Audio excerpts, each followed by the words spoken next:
মুসলমান কখনো মুসলমানকে আঘাত করতে পারে না।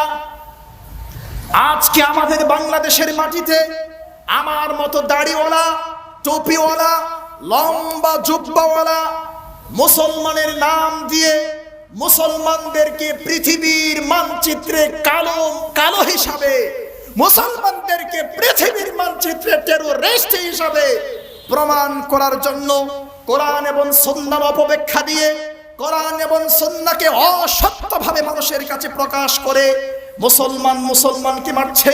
চারদিকে জুলুম, অত্যাচার, নির্যাতন, অন্যায়, অবিচার, বেবিচার, পাপাচার, হাহাকার, হানাহানি, মারামারি, কাটাকাটি, খুনাখুনি, রাহাজানি, দুর্নীতি, সন্ত্রাসী, দলাদলি, ফেরকাবন্দি, যা কিছু আছে সবকিছু আজকে মুসলমান নিজের হাতে কামাই করছে।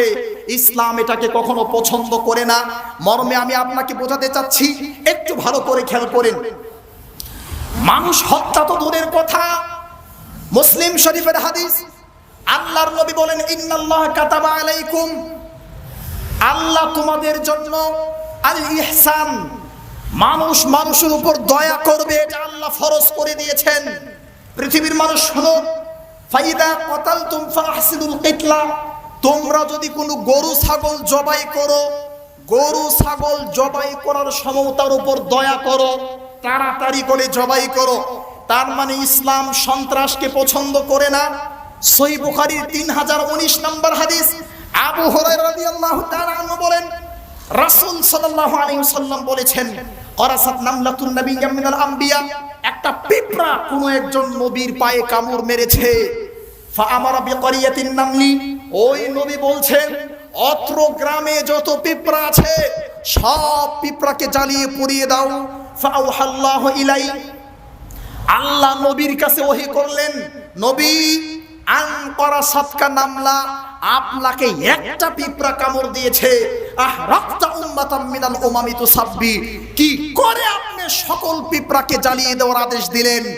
যেই ধর্মে একটা পিঁপড়া কামড় দিলে একটা পিঁপড়াকে মারতে হয়, যেই ধর্মে একটা পিঁপড়াকে মারলে একটা পিঁপড়ার জায়গায় দুইটা পিঁপড়াকে মারলে আল্লাহ পর্যন্ত ছাড় দেন না, আল্লাহ নবীকে ছাড় দেন না, ওই ধর্মের মানুষ সন্ত্রাসী হয় কি করে? ওই ধর্মের মানুষ সন্ত্রাস পছন্দ করে কি করে? দেখুন, সহিহ বুখারীর 3016 নম্বর হাদিস, আবু হুরায়রা রাদিয়াল্লাহু তাআলা আনহু বলেন, বাসানা রাসূলুল্লাহ সাল্লাল্লাহু আলাইহি ওয়াসাল্লাম ইলা বাসিন, আল্লাহর নবী আমাদেরকে একটা যুদ্ধে পাঠাইলেন। সুম্মাইদা আরাদনাল খুরুজা, আমরা সাহাবীরা যখন যুদ্ধের দিকে যাচ্ছিলাম, আল্লাহর নবী বললেন, সাহাবীরা শোনো, ইন ওয়াজাদতুম ফুলানান ওয়া ফুলানা, অমুক অমুক কাফেররে যদি পাও, ফাহরিকুহুমা বিন্নার, ওই কাফেরদেরকে আগুন দিয়ে পুড়িয়ে মেরে ফেলবে। আবু হুরায়রা বলছেন, আমরা যখন আদেশ পাওয়ার পরে বের হচ্ছিলাম, আল্লাহর নবী মুহূর্তের মাঝে সিদ্ধান্ত পরিবর্তন করলেন, বললেন, না না না, ওয়া ইন্নান নার লা ইউআযযিবু বিহা ইল্লাল্লাহ, একটু আগে বলেছিলাম আগুন দিয়ে পুড়িয়ে মারার জন্য, না, আগুন দিয়ে আগুনের মালিক শাস্তি দিতে পারে, আমরা পারি না।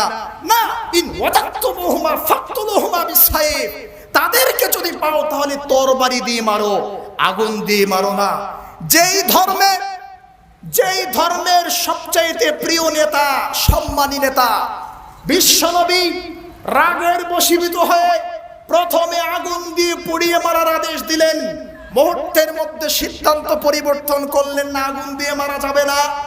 ওই ধর্মের মানুষ কখনো সন্ত্রাসী হতে পারে না, তারা কখনো আত্মহামলা করতে পারে না, তারা মানুষকে পুড়িয়ে মারতে পারে না, তারা মানুষের ধন সম্পদকে নষ্ট করতে পারে না। সম্ভব, এটা মুসলমানদের জন্য কখনো সম্ভব নয়। এই মানহাজ, এই নীতি সহিহ আকীদা আহলুস সুন্নাহ ওয়াল জামাআতের। আমি আপনাকে আরো কয়েকটা হাদিস শোনাচ্ছি, আপনি ঘুমাচ্ছেন কেন? আমার দিকে তাকায় থাকার জন্য আপনাকে বলছি।